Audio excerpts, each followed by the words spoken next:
Behaalotecha, the Torah tells us about the movements and the encampments of Klal Yisrael in the Midbar. We know already how they were settled and in which formation, where was Yehuda, where was Reuven, Mizrach, Ma'ariv.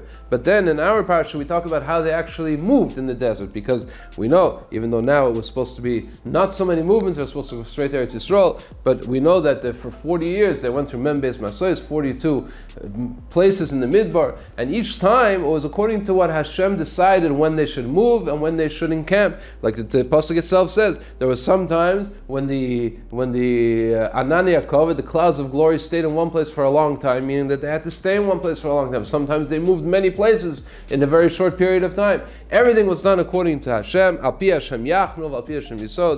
These words that are mentioned several times in the Torah, that according to the word of Hashem did they travel, according to the words of Hashem did they rest in one place. The Mefarshim point out, Ramban, the Orachaim, the Sforno, others, that this is a tremendous praise to Klal Yisrael. That Klal Yisrael accepted the will of Hashem, exactly when to move and when they should stay in one place.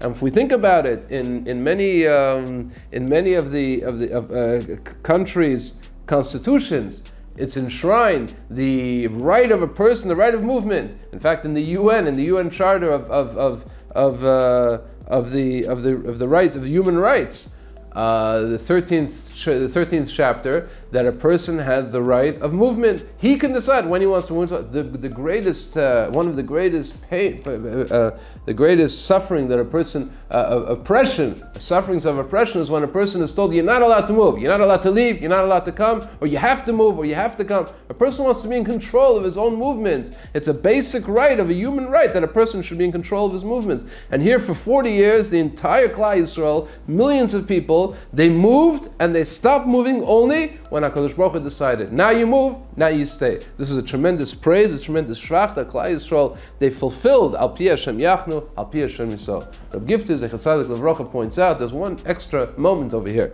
which we see in the last pasuk Chav Gimel, Al Pi Hashem Yachnu, Al Pi Hashem Yiso, Es Mishmeres Hashem Shemaru, Al Pi Hashem, Biyad Moshe, in the hands of Moshe. What are these extra words over here, Biyad Moshe? What did Moshe actually do? So we know already from the Medrash that Rashi in Pasuk Yud Ches already quotes the Mechilta. The Mechilta says, how did it actually happen? The Anania Kovet gathered into one big beam on top of the Shevet Yehuda, and that was the siman, that was the sign that it was time to move. But they didn't move. First there was Chatzaitzres, they blew the trumpets, they still didn't move. When did they move? When Moshe Rabbeinu called out the words Kuma Hashem, which is found in our parsha after Shishi. It says, Vayi ben Sayarim v'yemer Moshe Kuma Hashem. As the Medrash says, nothing moved until Moshe Rabbeinu pronounced those words, that pasuk, Kuma Hashem v'yafut sayvech v'yinus. Rise, O Hashem. And then, now we can start moving. And then when it was time to encamp, so then the Anania Kovet, they spread out over Yehuda. It was no longer a beam, it was now and then everybody understood that now HaKadosh Baruch Hu wants us to rest.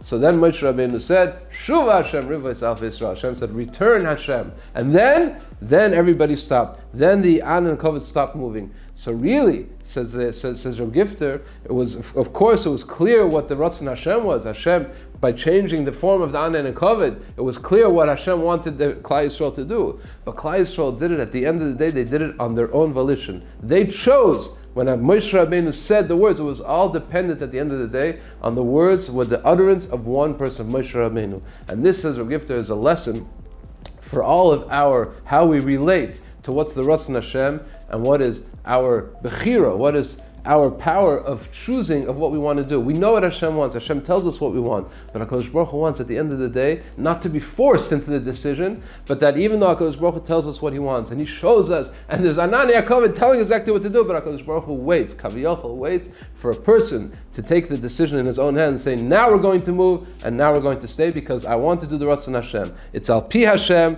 but it's Biyad Moshe. It's in the hands of a human being. Good Shabbos. Please don't forget to subscribe. You'll get the video every week by subscribing. Put a like. Thank you very much. Good Shabbos.